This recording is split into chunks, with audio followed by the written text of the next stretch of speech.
and welcome at the podcast Connected Curious Care. My name is Karina and I'm really excited to have you here today when we talk about how improvisation and communication goes together. And I'm gonna share my secret sauce that I took from my improvisation theater time and implemented in my communication practices every day, and how that profits me still to this day. I don't know how familiar you are with the term improvisation theater, if you tried it yourself. If not, you definitely should. It's so much fun. When I came here to the US about 10-11 years ago, I really wanted to meet new people and new friends and get more familiar with the language. And I signed up for a beginner's class of level 101 improvisation. And I came to the theater and it was like a room with 15 strangers and a teacher. And strangely, these strangers didn't feel like strangers very long, because you make all kinds of silly warm-up games and suddenly you feel like you know each other for a very long time. But being a very detailed over-preparer when I go into new situations, improvisation theater definitely had me to stretch and go out of my comfort zone, because you literally go on stage with a person you don't know that well, and all you get is like a one-word suggestion and off you go. And so there was no script or preparation, planning, an agreement of what's gonna happen or not. And so it was a good stretch, and I just find still to this day that I took a lot of lessons learned from my time in improvisation theater that I use for my daily communication, and I thought I'm gonna share that with you. So one of the first rules that you learn in improvisation is say yes and.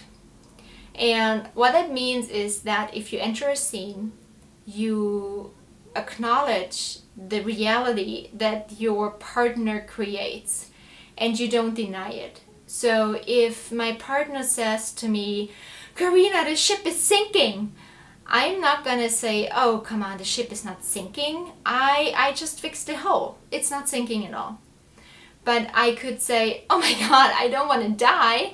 I know we don't have enough life jackets, so let's just not wake up the others. Maybe we're gonna be fine." Like I say yes to that reality that we are on a sinking ship, and I add to it to kind of create a scene, a play that we can have together. And in communication, it's very similar. I check where someone is at, and I try to meet them there, and I try to not take away from the experience they have. Instead, like for example, if someone says to me, I'm really hurt by what happened this morning. If I come and really meet them and say yes and, I could say, yeah, I can only imagine how painful that experience was. I don't come and say, well, let's get over it. It wasn't that bad. And, we have a lot of work to do. We really can't get stuck here talking about that. So I say yes. And if I can, I add to it. And I send out an invitation to develop a scene or a conversation that goes further and helps us to truly understand each other and each other's reality. Okay, say yes and. Then another favorite is, and that goes for all in life, follow the fear. And in improv, it's pretty obvious. It just means, you stay on stage, you don't know what to say or do, but you do it anyway, and you follow the fear, because otherwise it would be a very quiet improv set and the audience will probably leave you within 2 minutes. And so just having this trust that you can do this and your partners will hold you and carry it together, and you create something together allows you to do that. And in my daily communications, there are moments where I also have to follow the fear. I can be very outspoken in situations where I feel secure, but there are also a lot of moments where I feel like I don't want to say anything. and that's a risk, because then no one can guess necessarily what I'm thinking, and I miss maybe a chance to share concerns, or have something change the way how I would like to change something. And so to jump into conversations, even though it might be uncomfortable or unknown in terms of what's going to happen, it's usually the better option for me, instead of just being quiet and then keep thinking about it for a very long time of what could have happened if I would have said something. Okay, follow the fear. Then be present. I mean, that's something so important to me. We had an extra episode on that a few weeks ago here at the podcast, and it was one of the things I struggled the most when I started improv. I found it really hard to be on stage and to not get caught up with my thoughts. And so being present, not just with me, but also with somebody else, really allows me to see how somebody else may feel or what somebody else may need. And it gives me so much more choices. Like, I can decide if I want to listen, if I want to give someone empathy, if I want to express myself, if I want to ask for a pause of this conversation. And I'm really grateful that I learned being present and in the moment through improv, because it definitely still affects how I communicate today. Then being a keen observer, it's important at stage that you know what's going on around you, and the decisions you make, like you inform your next steps on stage purely by what you observe objectively. And it's not about analyzing what someone else might say, like, why would he say that? Is it because 2 weeks ago I ate the last whatever it is, or he's still grumpy because, like, you don't analyze and evaluate something on stage. You are very focused on what you really can observe, and that is really helpful in real time and real life as well.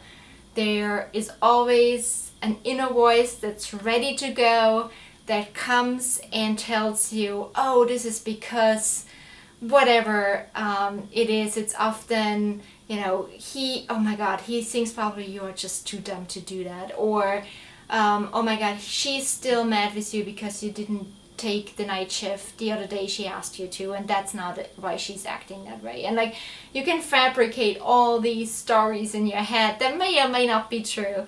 And to just avoid the drama and the judgment, it's helpful to first and foremost just objectively observe, and then there's still time to ask questions, to follow up and clarify, but starting with observing is a good point to start a conversation.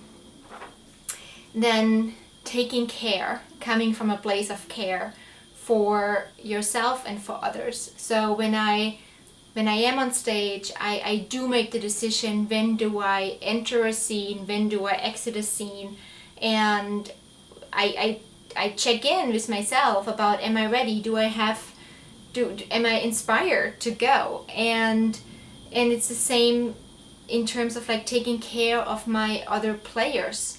I do a good job in improv if I help someone else to be the funniest on stage. It's not about me being the funniest on stage. It's about creating opportunities that create a scene and a play where we can all build it together. And it's up to me to serve something to my partner that allows him to take it and make the story bigger and richer.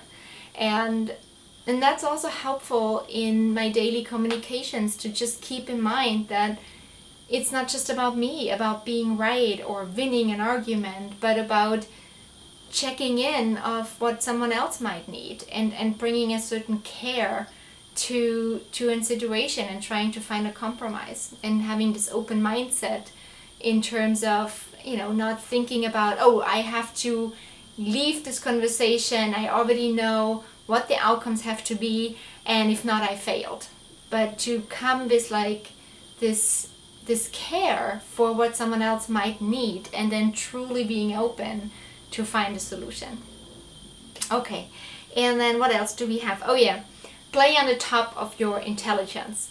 So often in improv, especially as a beginner, I felt like, oh, it could be funny if I just played dumb. And it wasn't. It really wasn't funny.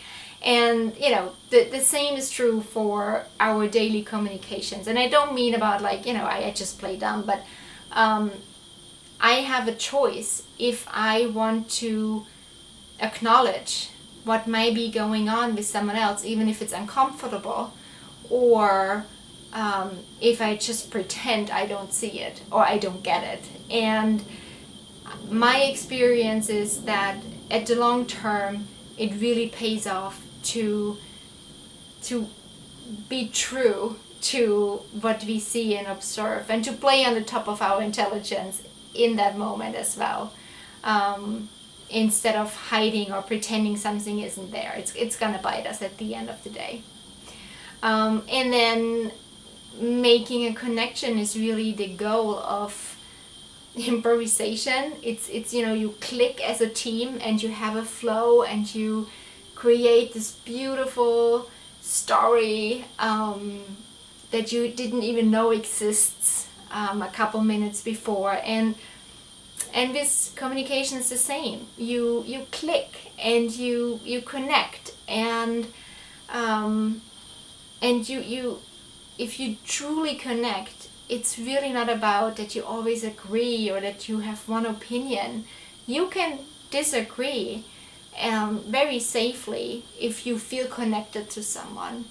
And I can tell you that some of the people that I did improv classes with in the past, I may not have seen them for 5 years now, but there is still a bond with a lot of the players. And if we would see each other on the street tomorrow and COVID would be over, we would definitely give us a hug and just have a chat with each other, because we met each other in such an authentic and raw way that I really feel like I know these people sometimes better than other people that I may have in my life for a while. But improv allows you to really show up as yourself, and the others do too. And so you click very strongly if you click. And yeah, and that's the beauty of it. And that's also the beauty of what I love